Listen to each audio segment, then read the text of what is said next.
are recording. Yes.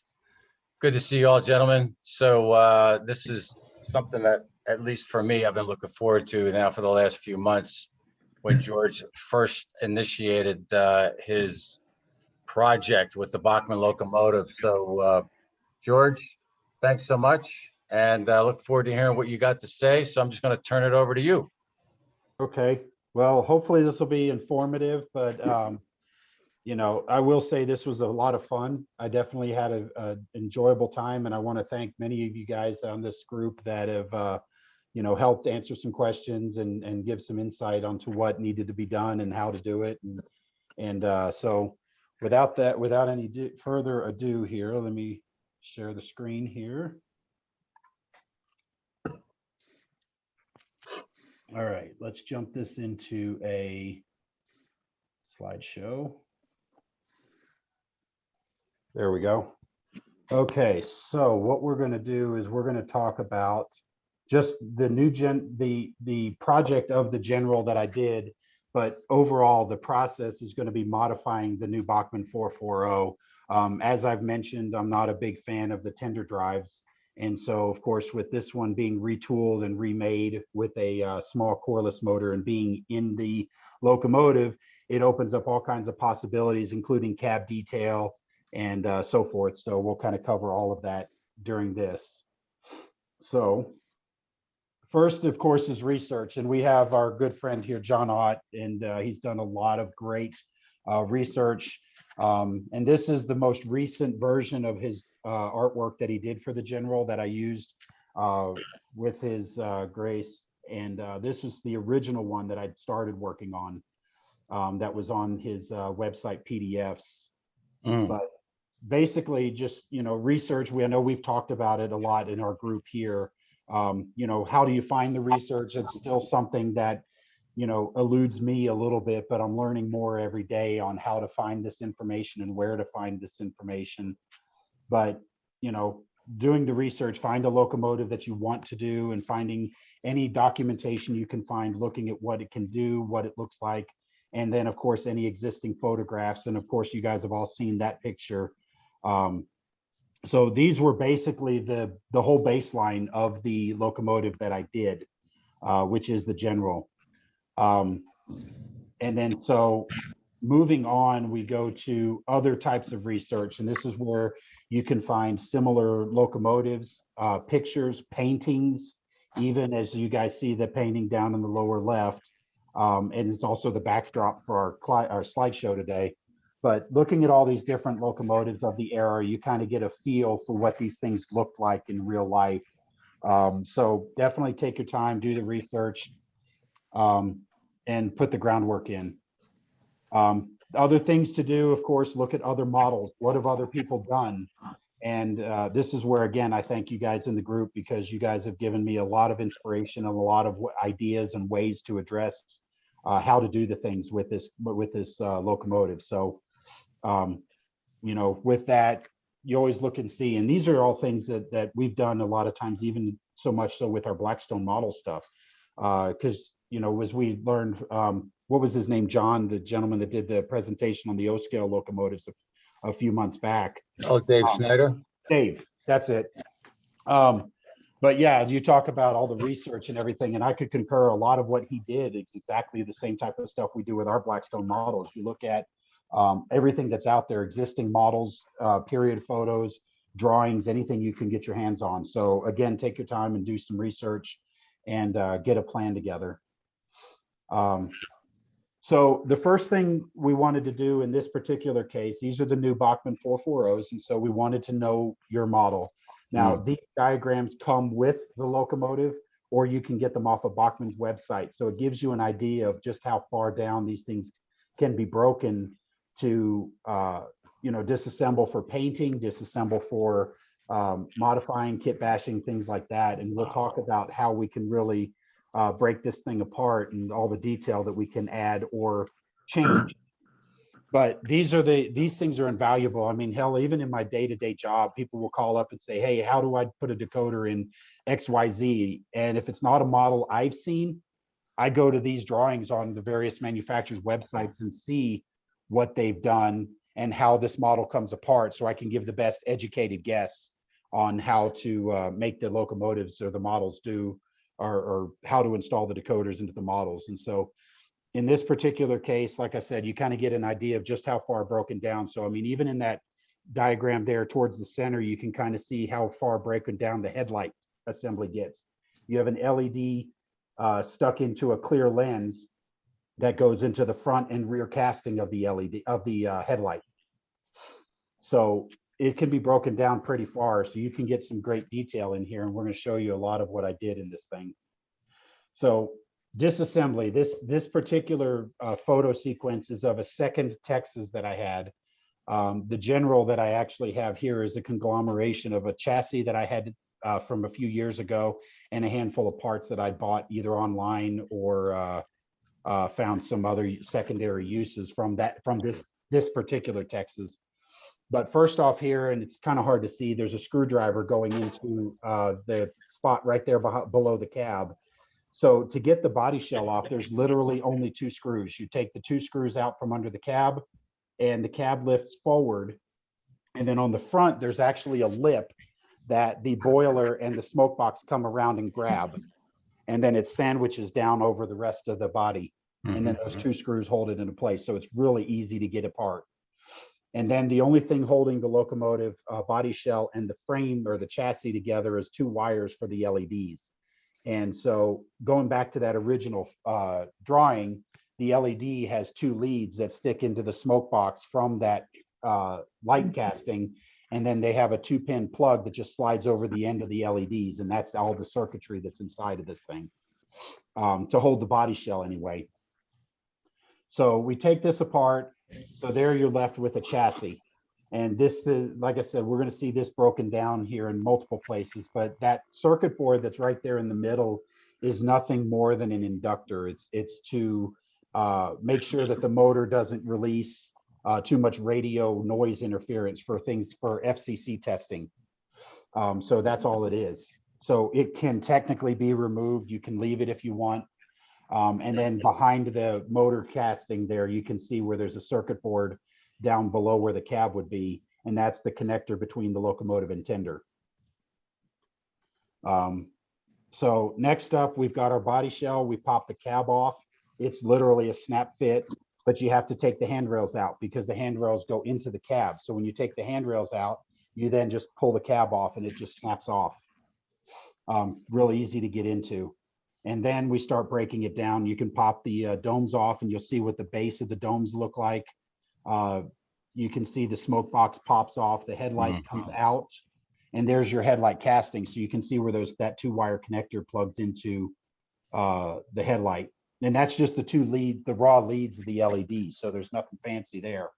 And one thing I will tell you is I did kind of not take as many pictures as I thought I did. So I'll talk about what I did in some cases, but I ended up replacing that LED with a micro LED and then ran the micro wires so that you can't even see that there's a LED or a bulb in there. It looks like it's just natural. And then the bell would come off, and then the thing holding that body shell up are the 2 sanding lines. And they just pull right out. So and they are wire, they're not plastic, so they just pull right out. So then next up, we address the tender. And as you can see, this is that fake duty looking wood load that they have on there. But what it does is it opens up some space inside the body shell so that you can get in there with like a current keeper or something. But because that wood load looks so fake, I had to cut it out. And we'll talk about how to do that. So there's actually, again, only 2 screws holding the body shell onto the frame. So you have the 2 screws there at the front, and the body shell comes off and separate. Now, the biggest challenge with this particular one is towards the rear, behind the circuit board and in front of the toolbox there, you can see 2 little slots. On the underside of that body shell, there are 2 tabs that can be very fragile that stick into the body shell and then sandwich down over the rest of it. So you have to be careful when you're working with this not to damage those, or else you'll have to refabricate some form of attaching the body shell back to the tender shell. But this is a DCC ready model. This did not come with a decoder. The decoder that we supplied to Bachman for this 440 is what's called a sound value, which is a base level, entry level, chuff chuff, woo woo, ding ding sound system. You get literally that, and there's not much else. So of course we wanted to upgrade that, which is part of the reason why we bought the sound ready. And we'll talk about modifications in putting this in, but this circuit board will go away. We're going to throw that at the cat. So here's a further breakdown. You can kind of see in this towards the middle there, you can see that loose circuit board that was below the cab, sitting there right next to the cab. You can see the chassis, how it breaks down. The motors there on the table with the wires loose. I even went so far as to take the number plate off the smoke box front there on this one. And then you see the top half of that motor above the cab there. And then you've got the chassis or the front coupler pilot area. And then to the left, you can see the cylinders are there on top of the tabletop, including the crosshead guides and stuff like that is all kind of broken down. And this is where we need to go because we need to strip all this paint off. The good news is this paint is very, very easy to strip off. I put it in a bucket of 91% isopropyl alcohol, and within half an hour, most of it was stripped off. It just peels right up. And that the chassis, the metal chassis, did take a little bit more work, but it's very similar as far as stripping the model down. So now that we know how far broken down the model can be, now we're going to get parts. And this is where I will tell you at the very bottom there, you see this probably is a very incomplete list, but for the most part, I tried to remember everything. I had the model in front of me and I'm looking at everything, trying to say, okay, what was this part? Where did this come from? And so forth. So you can see a list of the precision scale parts that for the most part were used on this particular build. The soundtracks, decoder, current keeper, and the speakers. There's a company called Lighthouse LEDs, and that's where I buy my pre-wired 0402 LEDs because I can't buy them as soundtracks and sell them cheap enough to be competitive. Because with these here, I'm paying about 60 to 70 cents a piece. And if I were to buy them and repackage them, they would be, you know, $15 to $20 for a 6-pack. Wow. So it's just because I have to pay for the packaging, I have to pay for the shipping and all of that. So I don't have a problem telling you guys Lighthouse LEDs. And so they have several different shades of white. I use a golden white and then an orange color for the firebox. And Charlie, you're the one that made me do the firebox, and I had to do it. And we'll talk about that a little bit further in. There's a lot of pictures on here, but or a lot of parts here. But one of the ones I like to point out is that Detail Associates down at the bottom on the first column. Those are brass lift rings off a diesel engine. So you don't always have to think of what are steam parts. So I use those as handrail stanchions for the side cab grab handholds. And we'll talk about that a little bit further in, but there's a full list, and I can reprint this and get this to you guys if you want. But there was some of this stuff, like, for example, some of the brass strips I actually got from a friend of mine, so I don't know where he got them from, because most of the stuff I found wasn't quite as thin, because 010 by 040 brass strip, as you can imagine, is pretty dang thin. I had some sheet brass that I was ready to cut, and he goes, no, don't cut. I'll send them to you. Oh. So I don't know where he got them from, but there's the sizes that I used.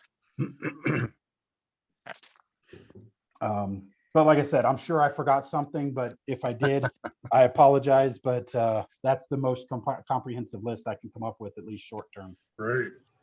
So this is where the fun begins.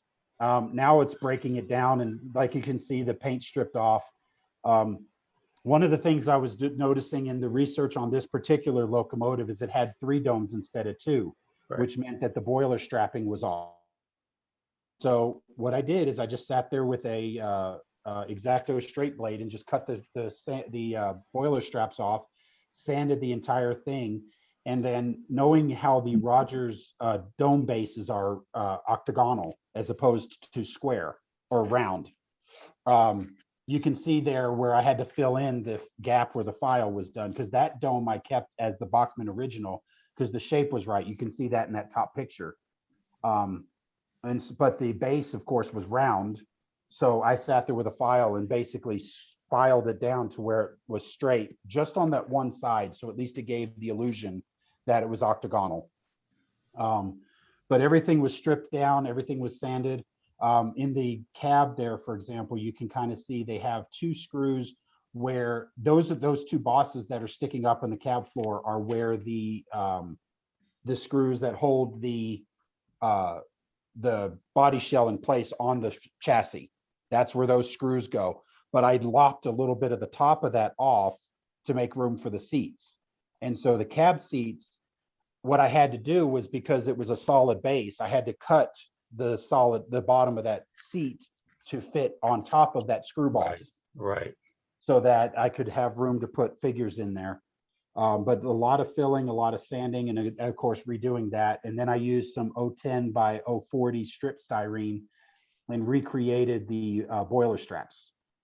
Now, the challenge here was the boiler straps don't stop at the seam of the model. So you have to be very careful and match them on the underside as well. So it took a lot of time to do it. Tape, super glue, things like that. And you also want to make sure the boiler straps are square. So you have a machinist square, and I'm just moving it along, just making sure everything's square from end to end and holding it in place while it was gluing. So the two center straps look off, but they are square. But that's because of the shape of the boiler goes down from smoke box there. So it looks odd. And trust me, I struggled with this a lot because I kept going back going, man, this looks odd. This doesn't look right. Again, going through, taking your time, doing a lot of test fitting, you're going to see some changes throughout the build, because as you can see there, you've got a straight wood pilot, and we, with the vertical slats, when we know we all ended up with the horizontal slats. That's not the right stack on that top picture. And then, so things changed as I went through this process. The cab interior, for example, I had put a wider sight glass because the reference that I had used in this case was the movie The General with Buster Keaton. And that was shot in what, 1910 or 1912. Well, water sight glasses were used by then. And we had a conversation, I believe it was David was telling us that they had the tricox instead of a water sight glass. So that ended up getting ripped out, and I didn't have anything I could use as a tricox. So what I did is I cut those valves off of that sight glass, drilled a hole, and glued them to the back of the boiler head. So to make sure that it was as accurate as I could. The picture to the left at the top is the tender deck. So if you look at the picture of the tender on the top picture, you can see where that tender deck came in. So I made some measurements, cut a strip styrene. I forgot sheet styrene. There, see, I told you I missed parts. But that was an 030 piece of strips of sheet styrene that I had cut and sanded and then putty filled. I used a Dremel rotary tool to cut out that wood load. And if you look really closely at the near flange on that tender, you can see where the Dremel got a little close. All right. So putty and some patience and modeler's license, you can't tell that happened on the finished model. But so don't be afraid to take your time, to do it. You can always, go back and fix it with some putty. And then where the toolboxes come in, all that was ended up filled in with putty. But again, when we get to the end, you'll see where the wood load is. You'll never notice that isn't a perfect toolbox there. So a lot of time spending evenings. My wife works part-time at Walmart on Sunday, and she works 7 to 4 on Sundays. So most of this was done Saturday night after she'd go to bed. I'd sit up till about 1, 2 in the morning working on some of this stuff, sitting there with a file and sandpaper and, but to make the boiler smooth, wet sand and use the finest sandpaper you can get. Go to an automotive store and get some like 1000 grit or 1500 grit, which is what I finally ultimately used on it to get it nice and smooth. So, all right, So lots and lots of details, and then more modifications. I talked about the headlight. You can see how far broken down that headlight is. You have the lens, the casting, the back, and the LED. And like I said, all that got replaced. And unfortunately, I didn't take enough pictures of it to show it, but it gives you the what it looks like. To the bottom left, the cow scale dome that I used did not have a flange on it. So I took some stripped styrene, glued it, puttied it, and filled it so that I had a perfect round. Then that flange on the top, I stuck in the drill and spun it while I held a file to make sure I had a flange that looked fluted. Nice.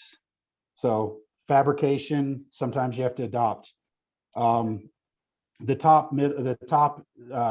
center column, the top there, these are the windows that I had taken out of the cab. And so, because I was trying to do as much of a detailed cab interior as I could, I trimmed a lot of that, since that window sets into the body shell, the cab casting. I cut all of it down where it was more visible, the lower part and the sides. And if you look closely, I left the top flange so that way I had a bumper to stop, but it wasn't blatantly obvious like those big plastic castings. So that's one of the things I did with all of the windows. So my thought was I was going to print off a small picture, again, a reference to the movie The General, of Buster Keaton with his girlfriend or whatever, and I was going to hang it on the back wall of the cab.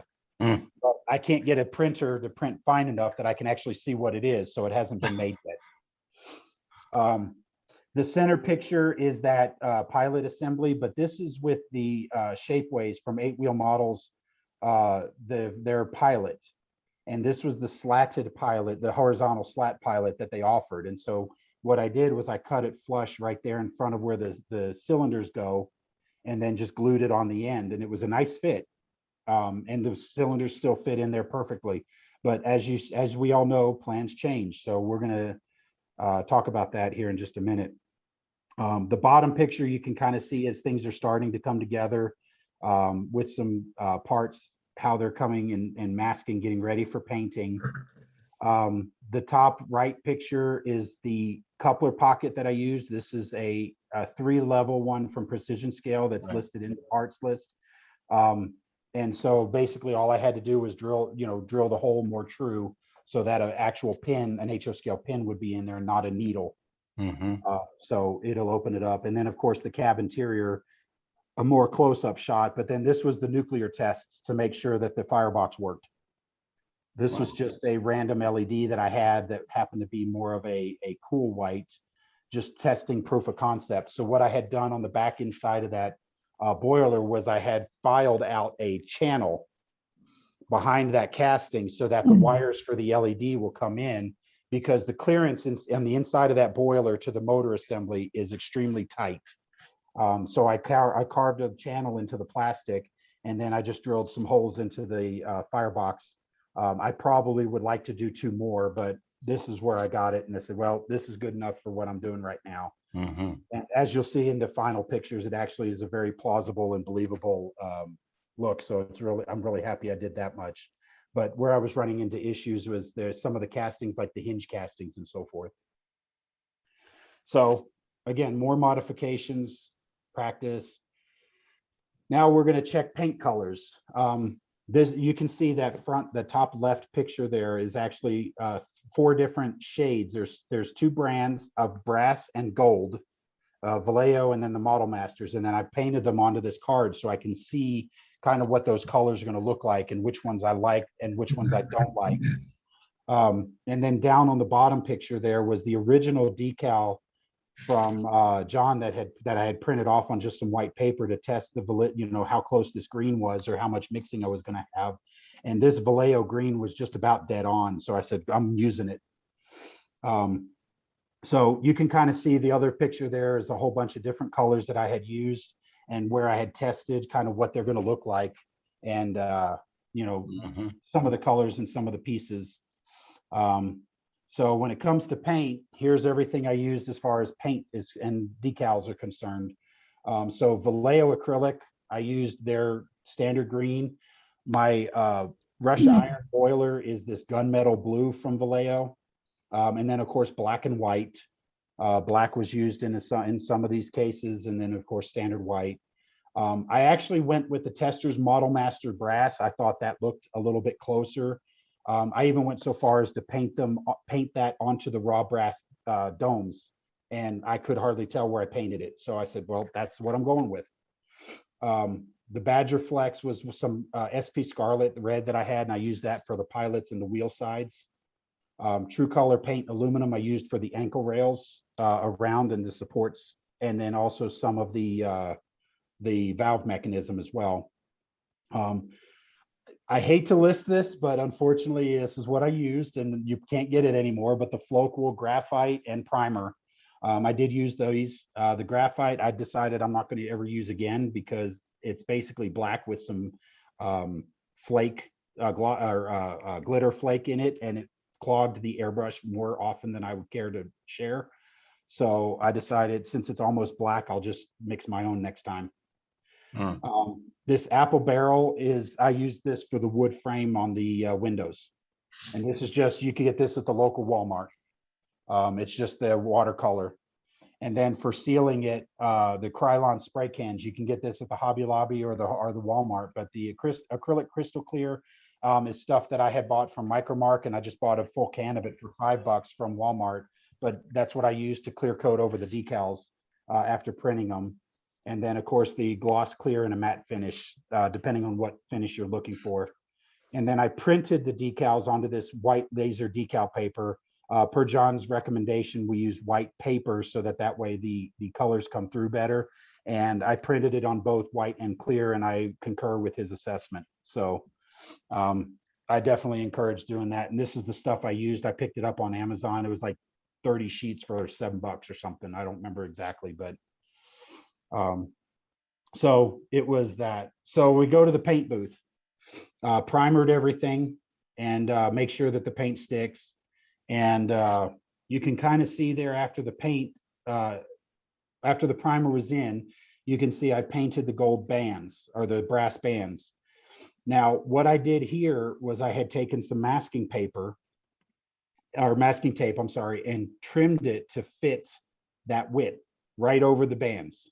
So the extra over where the brush kind of went in, that's going to go away. And I learned this technique fairly recently, but once you put the masking tape where you want it, spray clear coat. Because I'm sure we've all done where we mask paint and then we shoot the next color and it bleeds under the paint or under the tape, I mean. The clear coat seals the tape. And so therefore, you spray the clear coat over it. So if there is any leak or bleed under, it's clear, so you never notice it. But it also helps seal that tape to our surface. Then you come back with the next color, and the next color will then give you that look you're looking for. Here you can see the apple barrel paints that I used for the wood frames on the windows. And then you can see the holes there drilled for the rear cab handholds that I'll show later on in the pictures. But then just very carefully cutting masking tape and putting it in place, and again sealing it with clear. Again, I wasn't worried about the over painting on the side of it because that's all going to get painted over anyway. So started shooting the green and doing the different colors and putting everything together. And there's what mock-up did after I peeled the paint off the stripes. You can see how perfect those stripes, the bands are. And that's with the clear coat in between. And all those where the putty had been filled in, all that stuff disappears. So, and then I came back and did the last coat, which was the graphite. And I think, yeah, there's the final mock-up after everything was more or less painted and almost ready for assembly. So I was getting pretty excited here at this point because it's starting to look fantastic. So this and the benefit is the Vallejo dries quickly. I mean, 15-20 minutes, you're ready to do the next coat. You can start masking and everything. Now, ideally, you want several hours between for a full cured. And then there's clear coats you can paint over it and so forth, but it dries fairly quickly. So you can keep moving on and doing more layers. So we're back in the fabrication shop, and this is where we start making some modifications. This is where I had to kind of build the ankle rails. And this was about the time I had seen some of Charlie's pictures of his General, and I decided to reinvent the way it was, because let me go back real quick. There is one thing I did want to show. Down on the bottom right there, that pilot, those slats are not hollow. They go back into the pilot. So when it was painted, for lack of a better term, and here I'll kind of show this up here a little bit because we can zoom in. You can see when you're looking down on the pilot, there's like shelves on each of those slats that go into the pilot assembly. So to me, it didn't really give that look of what we're trying to accomplish here with recreating this. And so this is where we had talked a little bit, and then I think it was Roger or DC or somebody had mentioned that PRR Pensy slatted pilot. And so I was like, okay, great. So again, all this time is where, whoops, there we go. So this is where, again, everything's in motion, changing. So the next, we go back to the fabrication shop. So you can see the front of that pilot is gone, of that, it's kind of circus looking pilot. And now I've just replaced that front with a piece of square styrene. And at this point I was figuring I would glue the pilot onto the front of that styrene sheet or that styrene block. So I started building the ankle rails. And so here's where, actually I take that back. This is where I was going to scratch build the pilot to give that open airy look. And I had some drawings and stuff to try to make it.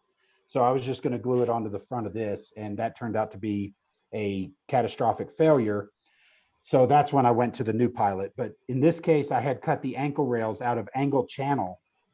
And I went and looked, and the company that makes that angle channel I found in my scrap box is apparently no longer, at least the website's defunct. So I have no idea where to get the right ankle channel, that angle channel, but it's basically just an angle. And measured it out, cut it, test fit it. And then you can see on the side of the cylinders there, I just glued a piece of styrene as kind of a shelf to try to help hold it up, because that did make some of the supports. And then on the bottom of the cylinders there, I just used some brass wire to simulate the cylinder cocks. But these are some of the pictures I did during the fabrication. And on the back of the cab there below, there was a piece that kind of came down and kind of came out to simulate the footboards, I guess. But what I did was I decided to cut that out and make this, since I would have had to extend them anyway. So I used the same styrene strip on that side of it and created it to go all the way out so that it supports that ankle rail on each end. So this was like, okay, now I'm starting to see the finish line. So I was pretty excited of where we're at. So I had to put it together, mock up. We're doing test fitting, making sure everything looks good, making sure. And at this point, those ankle rails are literally just balanced on there. And this is where I started saying, okay, now all I got to do is build this cowcatcher pilot, and then I can start putting it together. So, but there was a lot of hand painting and going back over it and masking and hand painting and masking and hand painting. And I'm sitting here with magnifiers. And one of the biggest things was these the body colored stripes on the domes, getting a perfect stripe all the way around so that it didn't look hand painted. I probably repainted those things 10 times, but they turned out and they look well. So I'm happy with the results. This also has the water pumps that I got off the Shapeways. I think it was 8-wheel models also, but you can see those water pumps and the check valve for the water injectors there on the sides, just kind of mocking it up to see where that all fits. But in the lower left corner picture here, you can kind of see, if you look on that where the crosshead guide is, you can see that part where it sticks in. Let's see, where's my cursor? Right here. This is the mounting post for that water pump. So I had to locate it and then drill the hole so that it matched up to the side of where the boiler was. Oh, one thing I did forget is that I did cut and remove those walkways on the side because we're replacing with the ankle rails. So in some models, you may not need to do that. And then those fenders, they will come into play here in a little bit, but those were the fenders, the mud guards, whatever you want to call them, by 8-wheel models as well. They replaced the Bachman ones because they were wider, and so they covered the wheel a little bit more, so they looked better in my opinion, and I liked them on there. And so these are just some of the modifications. That's these things right here. So let's see here. There we go. So again, change of plans. We have to be flexible. And this is where I started implementing that Pensy pilot. I will tell you at this moment in time, it's not finished because I realized while the week I was working at the Cheyenne show, I saw that, Tom, you did the presentation on how to modify and do a working drawbar. So mine's just kind of fabricated as a quick fix to get it done, but I will have to go back and revisit it. But the pilot modifications I did make was I cut the ends off so that it gave more of an airy look. And I did cut the bottom rung off because in the mock-up down below, that's touching the tabletop, but you can see how close it is to the actual height of the pilot on the model. Right. So if I put that on there, that's just asking for problems.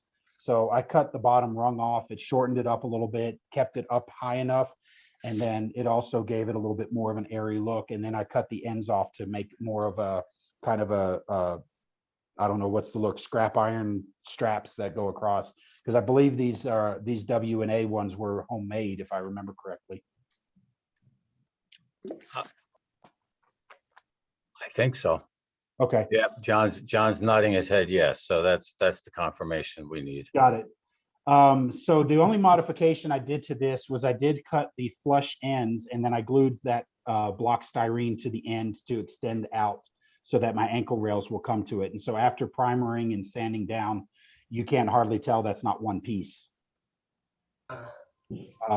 So that's how that was modified. You can kind of see that in the bottom picture where you can actually see, let's see, where's my cursor? Down here, you can kind of see that there's some brass color here and then the white of the styrene where I've done some filing and sanding to make the edges mount and match.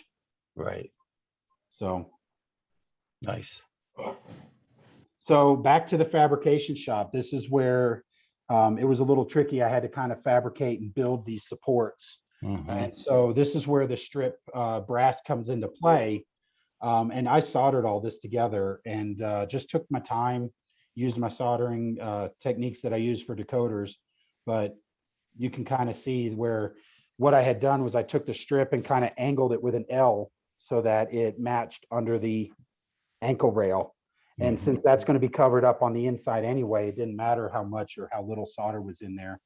And then these pieces over here are the ones that go under the cab. And I did notice that they're not straight rods that go straight down. There's kind of a elbow, and then the rods come down into it. So this is again pre-bent and modified strip brass where that's kind of in a Z pattern.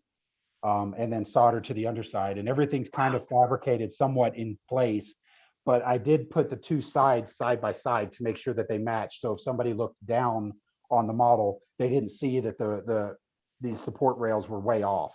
Right. Question, George. For the two supports that are to the left next to each other, this is a novice question. How did you get it to stay without unsoldering the other one? You get those hemostats.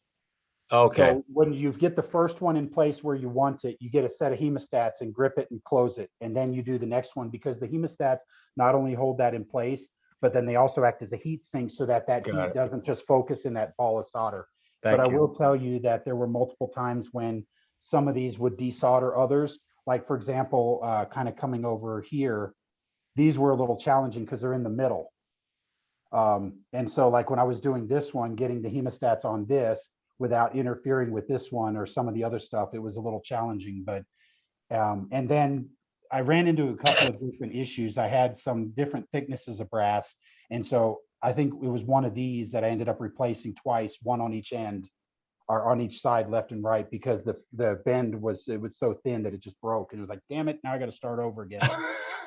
So this was again another 2 o'clock night one night while I was doing it. But down here, This is where I'm lining it up, and I realized this is the wrong side for the model. But this picture here is more showing that I took a file and grooved some channels right here into the frame, so that I didn't have to modify the plastic up top, because that's going to be the more visible side. The underside where these brass supports go in are not as visible, so it can be a little bit more crude, so to speak. So I just took a file and just drilled the, kind of cut these channels. And then when I was done, I just took the gunmetal blue and just touched up the paint a little bit, and you'll never know the difference. So we go to, there we go. So here's kind of, whoops. Don't look yet, don't look yet. Okay, here we go. So you can kind of see here how it looks in place. So now with that channel grilled in here, this seam is now still, virtually perfect. I mean, you're never going to make it completely disappear, but for what we're doing, this stayed here. But you can see up here where I had to hand paint this piece in order to make it match. And then there's one of the decals for the base of the steam dome. And then you can kind of see how this was done. So on the top of there, I had drilled a hole, put a rod in there, and then just matched the holes here, and then did that on the other side. So it was just very careful, take one step at a time and just put it together and test fit it. So with this part mostly done, I primed those and then painted them. This is that True Color paints. This is the aluminum color that I had used. And so I just painted these ankle rails and these supports the same color, but I did prime the brass beforehand. Excuse me, George. Yes, sir. Why the color aluminum? Because most of those pictures that I had seen had an aluminum color to it. If we go back to, like, say, for example, here we can go to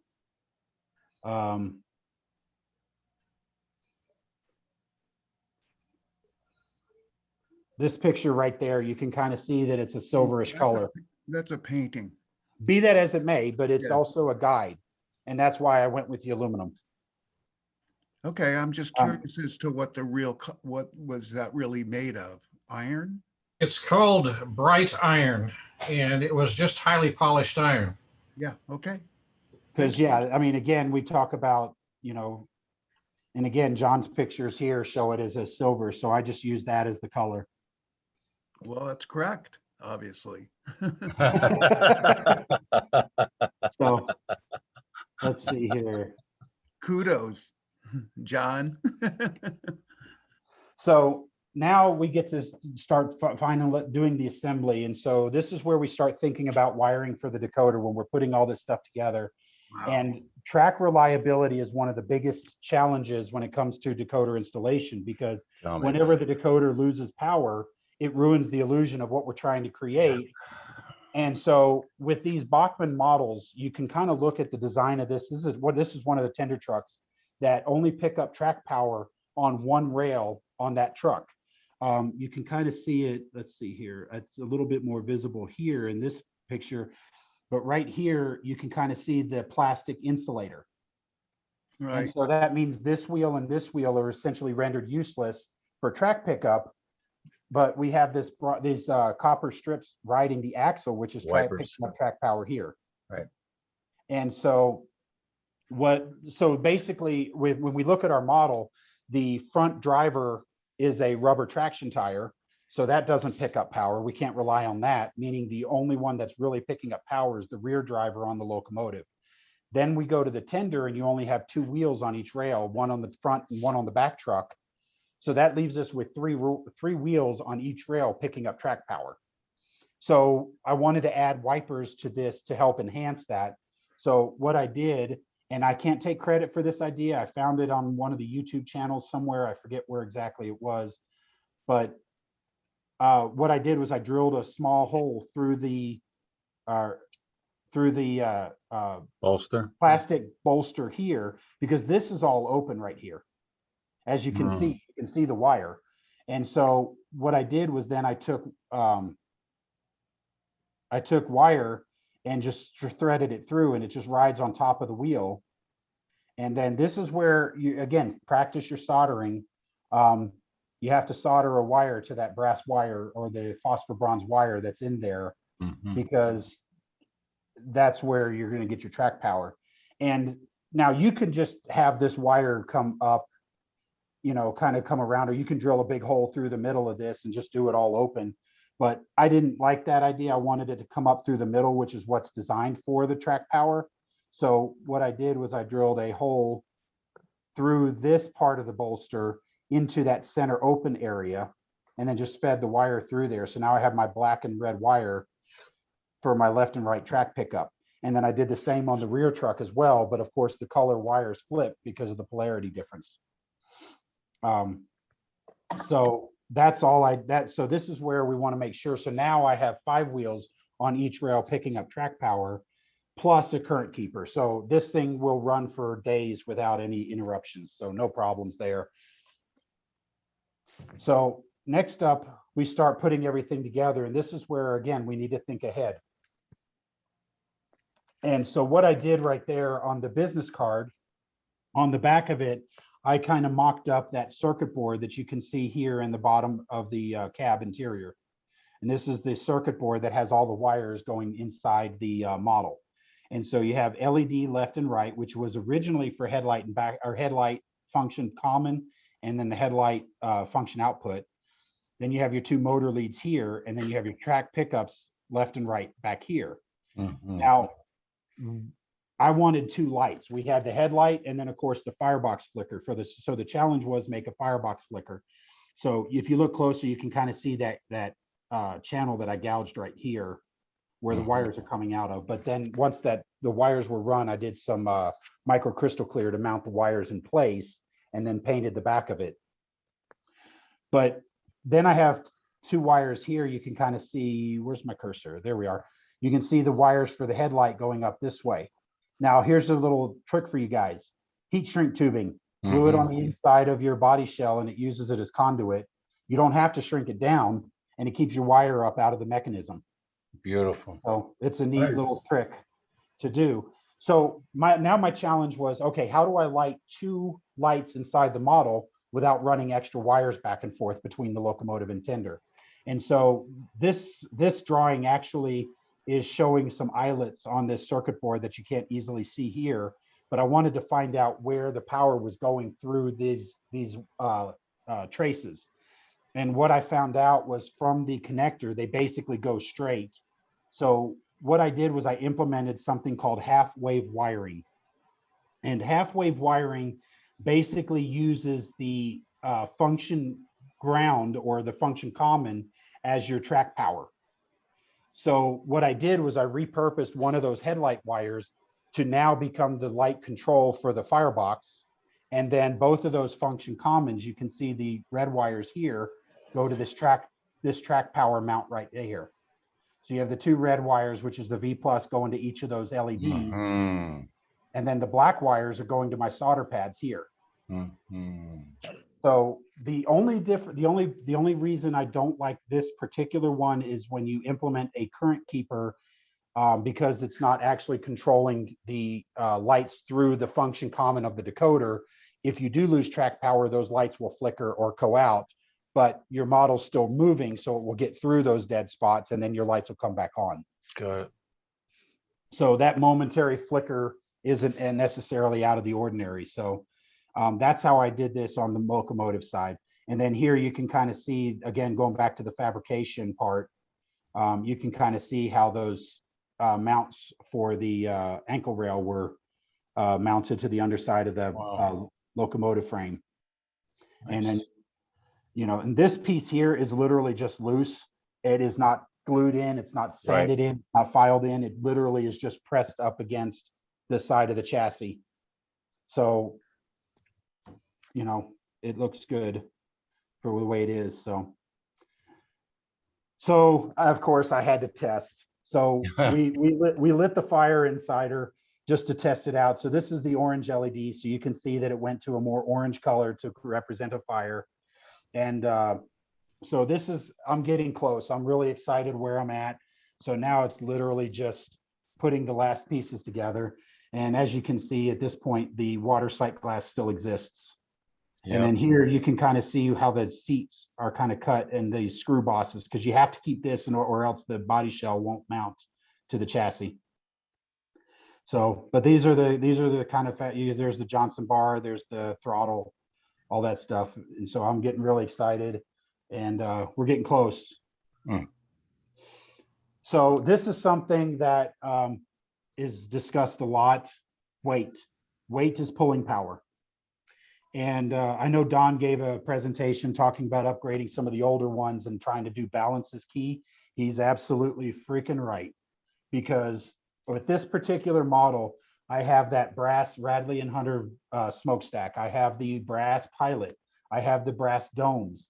That back dome is plastic. So what happened is, after a while, I start adding all these parts. The model goes funk. And I was like, damn it. So now I have to be creative in finding ways to put the weight. Because if you look at this picture here on the left, this is a hollow boiler. Look at all that space I can put weight. I could double the weight of this thing with that much space that's in there, but it won't get off the front truck. It'll ride down the tracks like this, and the rear wheel will be freewheeling in the air. So I was like, nope, we can't do that. So we have to be inventive. And so this is where I used a lot of this A-line moldable lead. You can get this from A-line Proto Power West, but I basically lined the inside of the cab here, the inside of the roof, with this moldable lead. And then these are in front of the engineer figures anyway, so they're next to the boiler. You'll never see them. And then down here, you can see I put a little bit around underneath that circuit board, where that circuit board would go. And this is where you have to be really careful, because remember, lead is a conductive material. So you want to make sure that in this particular case down here, where'd my cursor? There it is. So where this is at, you want to make sure that you're not pressing up against that circuit board, or you can run into problems. Right.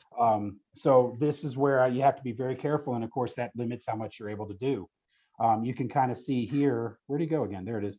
In these little slats over the motor, I'm putting as much little moldable lead as anywhere I can. Any little bit helps. And there's even some inside that plastic dome. I shoved some up inside there to try to help make sure that it gave a little bit more weight. But overall, you can see I added almost a full ounce to the model, just the locomotive side. Wow.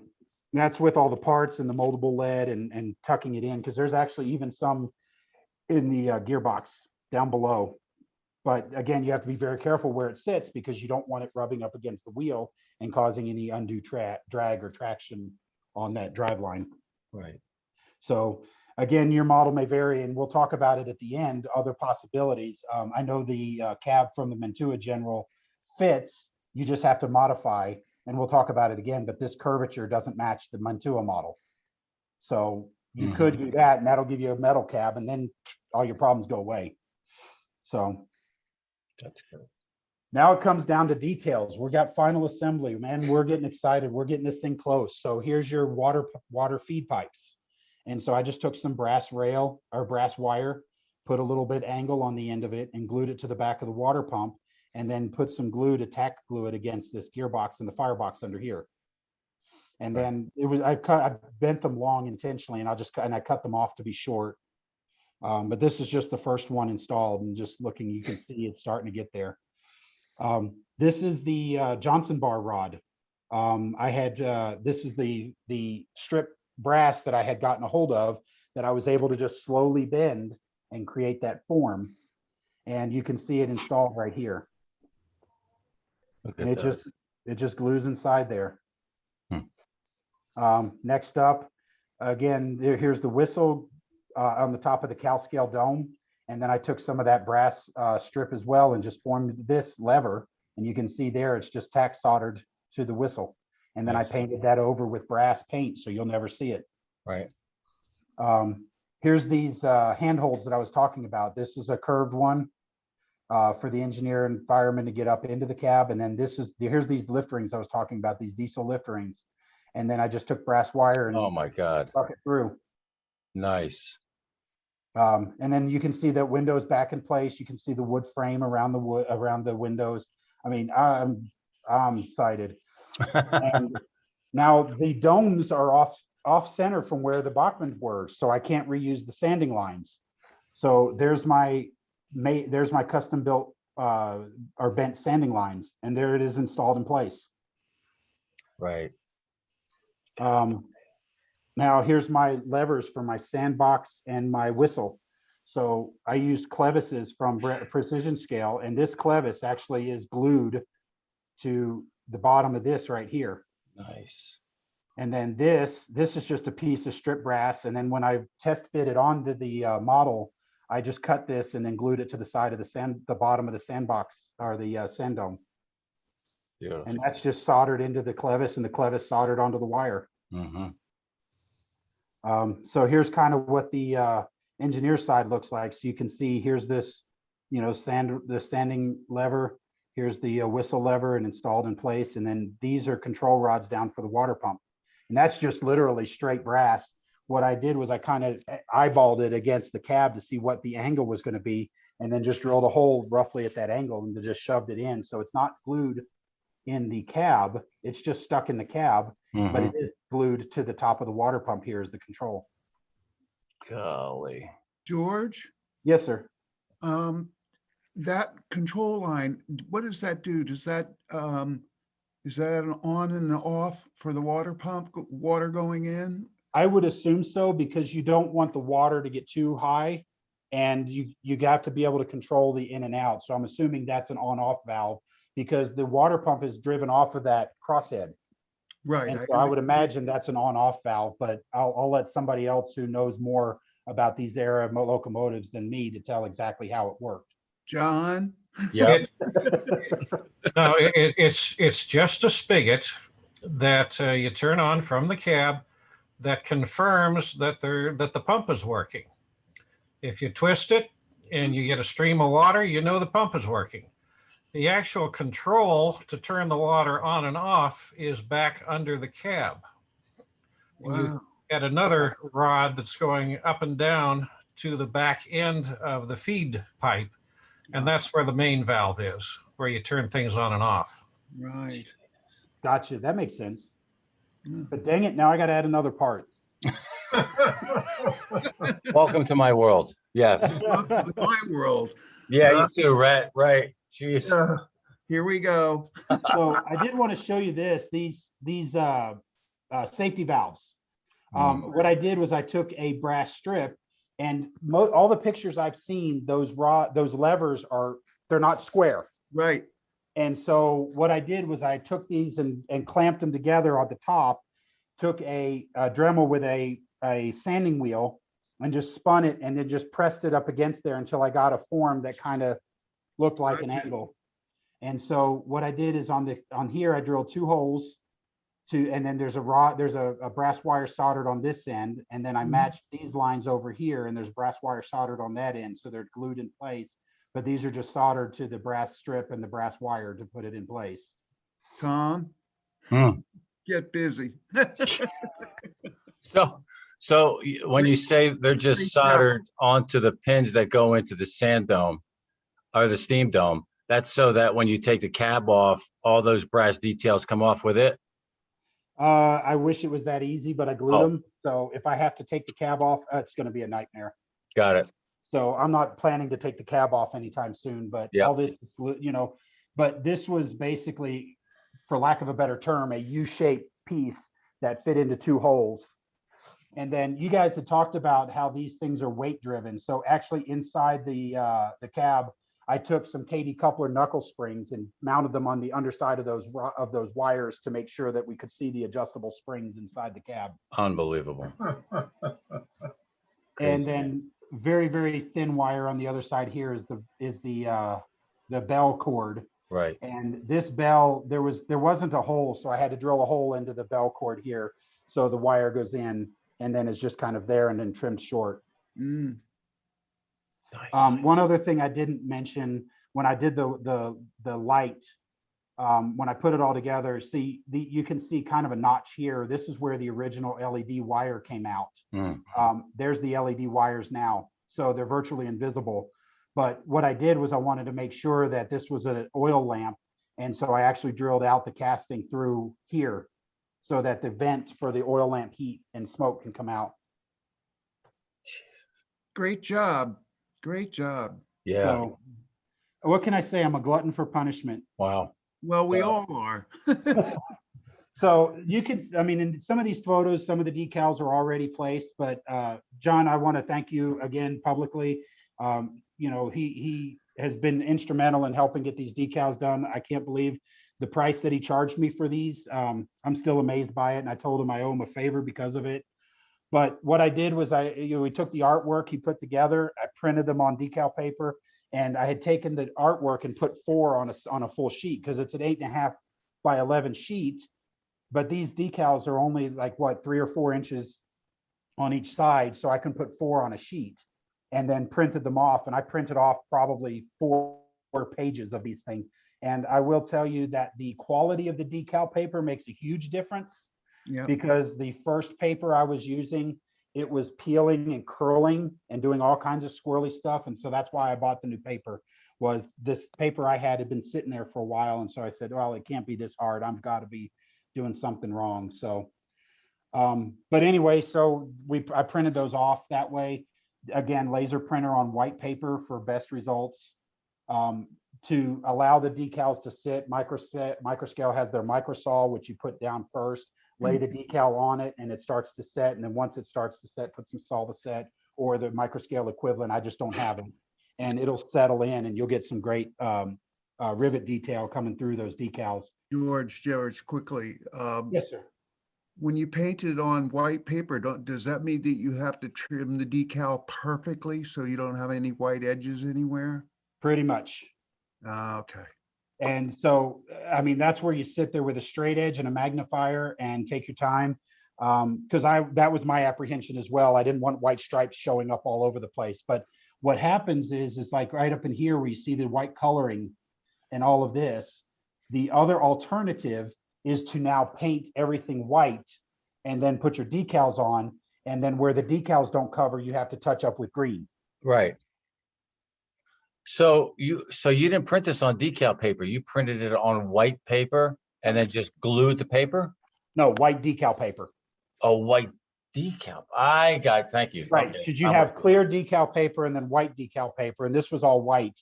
Got And it. so that way these stripes and all this stuff comes through and I it's just got on it. there. And if you're very careful, Wow. you can get right on that edge and just take your time. Again, you know, don't try to race done because it's going to be more apt to make mistakes. But then also that's why you have multiple pages printed, is so that when you make a mistake, not if, when you make a mistake, you have another one to go by. I can't tell you Right. how many of these dome decals I went through. And, you know, like I said, so there's all kinds of stuff. These actually went on easy. It was these bands here that were the problem.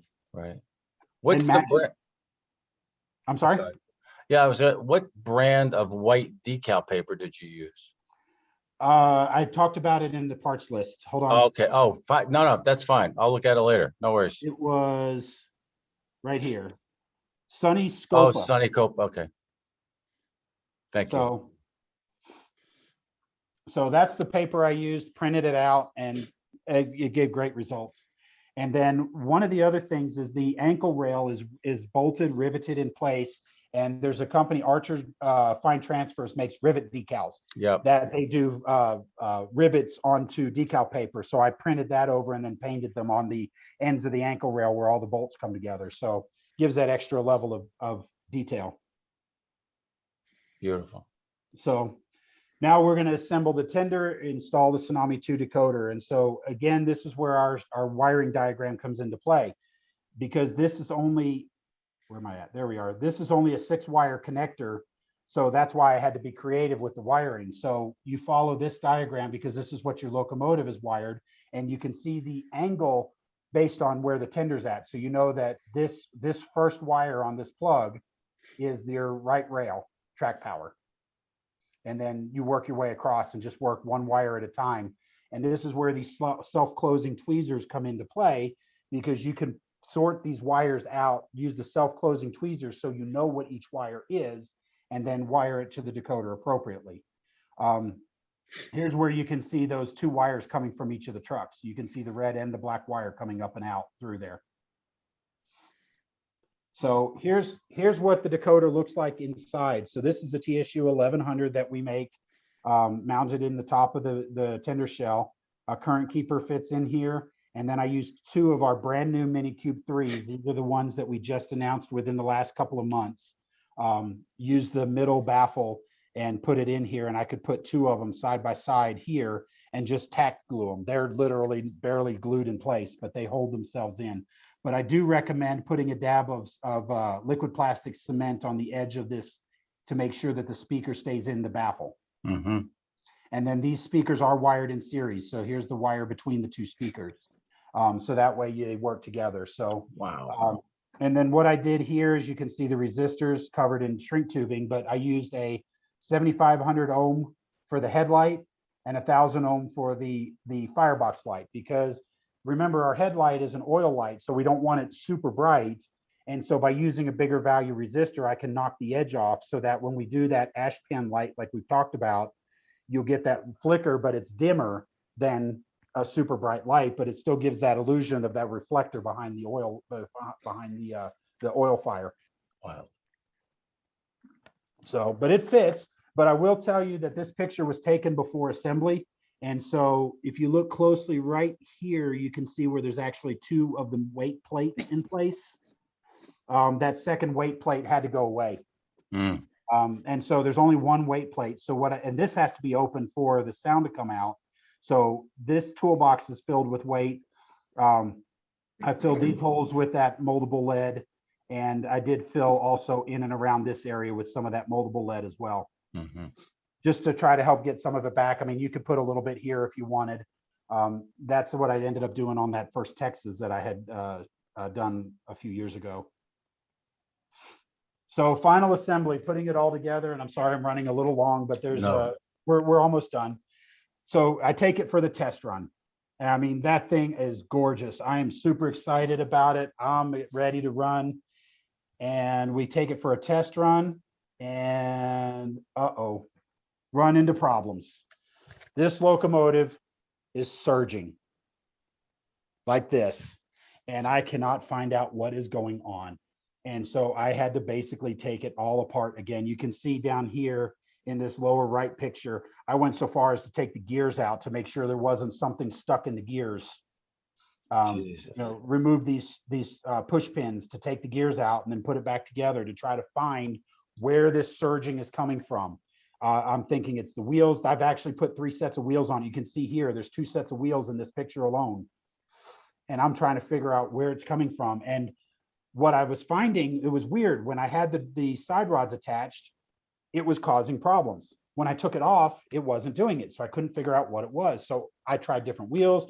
Well, here's what I'm sorry? Quartering. It wasn't. It wasn't. Wow. It was not. So here's what the problem was. These things right here, when these fenders were put in, they did this slightly. Oh. They And did what? so they slightly curved in this way. So as we all know with our models, the wheel never perfectly turns true on anything. It doesn't matter what caliber brass model, they still have a slight play to it. Right. And what was happening is as it was turning, it was just brushing that, and it was causing just enough resistance to stop it. But this is after I'd gone in through here, and Oh my God. you can see a little bit in here where I've done some filing and sanding, and I've done this on the axle. You can kind of see a little bit in here on this axle. I'm trying to figure it out. I've done, repainted 3 different sets of wheels, couldn't figure it out. And finally, this innocent looking piece of plastic was all it was. So, back to the fabrication shop. We got to make new fenders because this was a week and a half before I'm headed off to Cheyenne. So I'm trying to figure out, okay, well, I know you can boil styrene strip and form shapes, but this wasn't giving me the curvature that I needed. So I dug through my toolbox in the house, and I'm trying to find something that's about the same size. And I find this right here.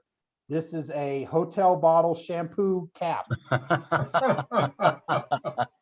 That is almost close. It's just a little small, but not by much. So if you look closely here, I've wrapped the plastic strip around it twice. And so somewhere in there, that curvature is perfect. Drop that into the boiling water. You can see where it formed. And so then I took this is the original fender here, and then this is one of the Shapeways fenders. And I took it and lined it up until it came to almost a perfect match. Cut it, and then put some dabs of glue around the edge. And man, the thing runs like a Swiss watch now. Amazing. But here's a close up, and this is something that I didn't have clear pictures of, but you can see I painted the timing mechanisms and stuff in here. You know, painted the springs, and then this was actually a green to match the body, and I noticed it on the drawings and so forth. So I did it too. So George, on that fender, was it the fender that was cast onto the locomotive or was this it was a fabricated one? Well, what it was the original one was very thin, so the wheel stuck out quite a bit. So what I did was I had taken the original one off and replaced it with the one I bought at Shapeways. Oh, This was the 3D printed version of these fenders were the original.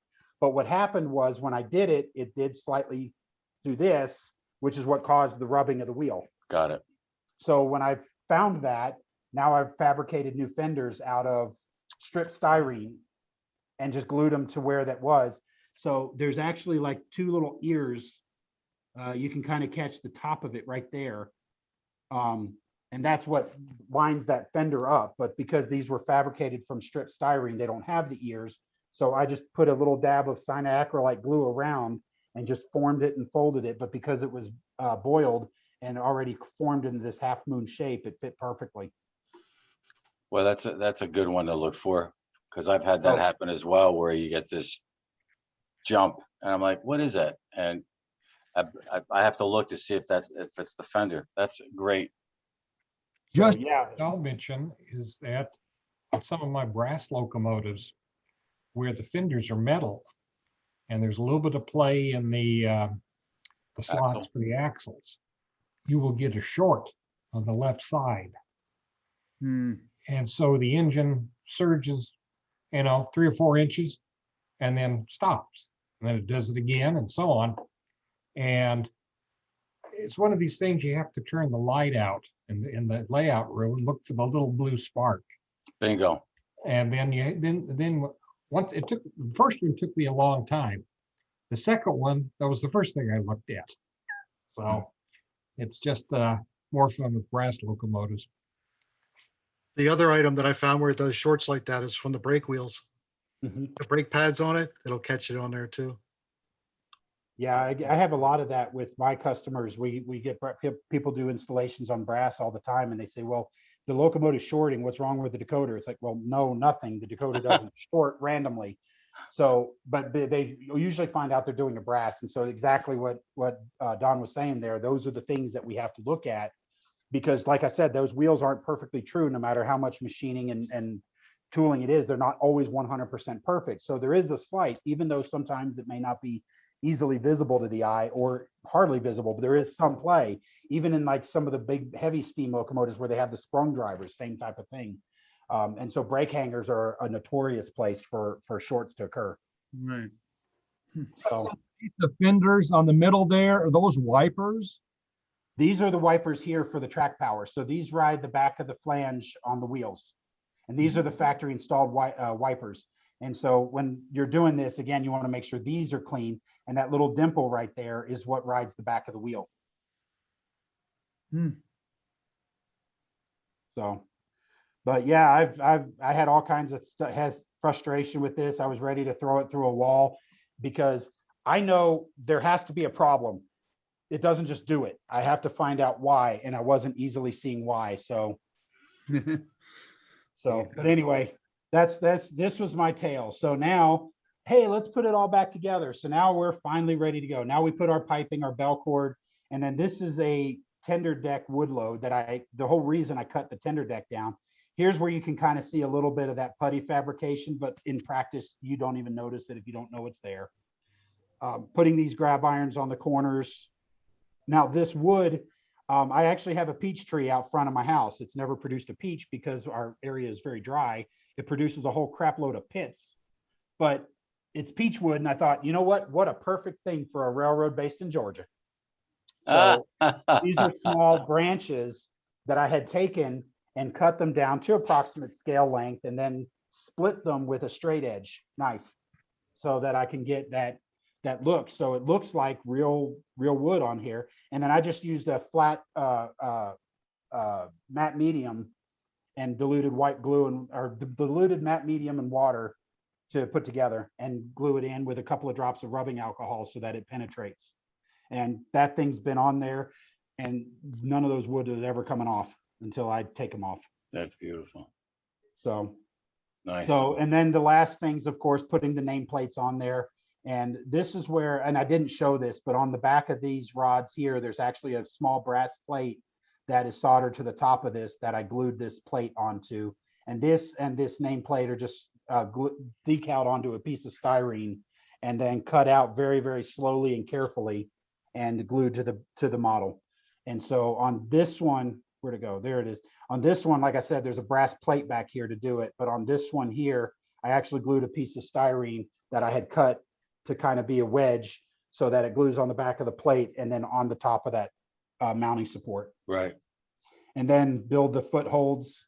This is just brass wire. And then I just took some scrap styrene and built a foot stand. And then this deck plate, make sure the boss lady's not here. I used a Blackstone Models scrap tender deck plate for a K27. It was short, so I had to put a piece of styrene to extend it a little bit, but that's all that is right there. Nice. I don't see it. Is The that deck- black? This black deck plate right here between the locomotive and tender right here. And Yes, then you can see this this extension Right. here is the styrene. now I see it, but shouldn't it be flat? It should be, but the problem with this Bachman model is that where the locomotive or the engineer and fireman would be standing is down from the seats. And so the problem is that that's where this plug goes in. Okay. So this is more to hide the plug than it is to be an actual functioning deck plate. But if that plug didn't exist where that Gotcha. that was, then that would be open and the firebox would be lower and there'd be a little bit bigger of a cab interior area, but that's what it is. Cool. And then over here, these are the figures I ended up using. All the other ones that I had that I bought that were metal tended to be a little bigger. And so these were some, the seller claimed they were made by Atlas, but they were like a rubber. And so in order to fit this, I cut a wedge out from his armpit to put his arm down on the windowsill and then just painted it and stuck them in there. Nice. George, what did you say you used as the U clamps, if you will, or the U fixtures on that brass rod along the cab? Oh, this right here? Yeah, These are Detail Associates brass lift rings on a diesel engine. got it. Brass lift rings. But the Okay. problem is, here's the problem, is that Detail Associates, I haven't gotten a firm word that they're in or out of business. The best I can get is that Detail Associates is the owner, the original person who did it when I was buying detail parts when I was a kid, is not doing it anymore. He either died, had health issues, retired, quit, whatever, and his family, son, whatever, is running it, but only runs it when they need money. So getting some parts is kind of hard. So the actual lift ring that you use may vary. I know Precision Scale makes a series of handrail stanchions like this that you can Right. buy. They make lip rings too. Right. So very well could be used. I just didn't get those at this point. This I had in my toolbox, so I used them. Right. I think San Juan Models makes them in plastic. Okay. So yeah, there's options out there. So On the front of the tender, is that a brake wheel or does it have to do with the water going into the loco? that is a brake wheel. Okay. This right here. Yeah. This is the brake wheel. Because these things don't really have like a parking brake. And so what they did is they tied the wheel on the tender wheels. And that was how they held it. But anyway, success. I'm all together. Patience, time, take your time, problem solving paid off. And so this is my big coming out picture. I've got the artwork behind it and a finished model. And man, it looks good. I hate to say it. I don't mean to brag and toot my own horn, but damn, that looks good. You toot that Yes, it horn, brother. You does. toot that horn. Yes, Hey, it does, George. Hey, So, George, yes, sir. that thing, it's downright beautiful. Well, thank you. Yeah, Well done. Really great build. So there's a few more slides here. We want Like a I said- video. We want a video. Well, I was hoping to have, I have it right here. I was hoping to have a test track in front of me, but I don't have an actual video. But I did shoot a short little video for our Soundtracks YouTube channel, and you can see a little bit of it there, but this will have a full operating video on my Goalie George personal YouTube channel here before long. I just haven't had time to do it. Great. So we've got, some of these pictures, you can see, all the paint and there's the firebox light here. You can kind of see how that looks all together. Nice. So it came together really well. I'm really excited about it. And so here's my question. Well, I don't want to make a general. Well, that's great because there's a lot of things you can do. These techniques that we talked about here can be applied to this Bachman model. So I personally did the general, but there's other things. And I know you guys have seen the pilot truck where the wheels are a lot closer together. This is a test fix pilot that I cut and shortened the wheelbase just to test it out and see, and it seems to work great. The problem is on the Bachman model, these wheels are spaced so that they straddle where the cylinders fit in between them. So the next thing we have to do is we have to modify the cylinders to fit. So this is another model that I had done where I'd cut the cylinders off and then re-glued them at an angle on top of this cross piece and then put it all together to prove, this is proof of concept more than anything. This is the stock Bachman chassis, as you guys saw in the early pictures, because of that bright B&O blue that Bachman chose. But here's the cylinders up and elevated and angled. And this cross piece here, I also had to cut an angle, but this doesn't bear a load per se. The only stress on these parts is when this thing's moving in and out, but that's mostly run by this drive guide anyway. Right. So there's not much stress on it, and the thing runs great. I've test run this particular chassis multiple times. So, and then as I mentioned earlier, I have a Mantua General that I took apart, and this gives you an option for a cab, but this would have to be cut with either a template or Dremel or milling machine. That's the word I'm looking for, to get that proper curvature, because if it's not right, it doesn't look right, because there's actually a groove that fits the front of that cab right in here. Right. And so here's where you can see where I took that side walkway off. But if you have that walkway there, it may be a little bit more conspicuous. But as you guys know, these cabs are heavy because they're metal and they do great. So this would be an option for a future build down the line. Now, I do want to talk about this. This was something that I was doing during the initial part of this. I had a friend of mine that was very good with these 3D printers. And so he had taken 3 of these different types of nameplates and 3D printed them. Now, on these particular prints, you can see that they're kind of thick, but look at the overall look. And he's thinning them out for me, and he's going to send me a new set. But we talked about it, and we said, if you guys are interested in buying any of these, it's if you guys watch the What's Meat This Week, it's James Regier. He's doing a lot of these Budweiser horses right now. He's working on a Santa Fe locomotive. And so he said, well, we can open it up to you guys if you want to buy some of these plates. And so we have the 3 plates like this. And so basically $15 for 3 pairs basically covers materials and then shipping it. And then what he sent me here, and I need to look further into this, is a face drawing so that this can match, so that we can get some of John's decals to match the face, so we can actually get the lettering to match this pattern. And I would imagine this would be able to be scaled up to O scale as well. Nice work. But these were just these were just touch painted with a with that silver and then a little bit of the gold, brass, whatever here for the star. So he did great Good. work. So anyway, so kind of to wrap everything up, these models are very versatile, and with some styrene structure, you guys modeling skills, you can make all kinds of cool stuff. I mean, over the months that I've been, attending these meets, we've seen some really, really freaking cool 440s and different builds and things like that. So I can imagine that these would be able to be incorporated into it. But my advice, take your time, plan, do some eyeball fitting and just kind of test it. Don't be afraid to mess up. You can always go back and fix it. That's what putty's for. And paint. You'll never know the difference. And then as you can see, take your time. You can always revisit the plan, take your time. And then just, There's a theme there. Yes, there is. Institute troubleshooting methods. Because I mean, it's really difficult because we get lots of customers who have some sort of problem, and ultimately they justify to themselves there's some issue in the decoder. They say, oh, well, this thing's got electric gremlins because it fixed itself. No, it didn't fix itself. We just don't know what you did to fix it. And so that's where, like with my wheels, for example, that surging, that was coming from somewhere. So I had to go fix it and find out why, so that I can make it work to get the model running smooth. So, but that's everything I've got prepped for you guys. So hopefully this was helpful, informative, and I appreciate you listening, and fire away if you have any questions that were unanswered.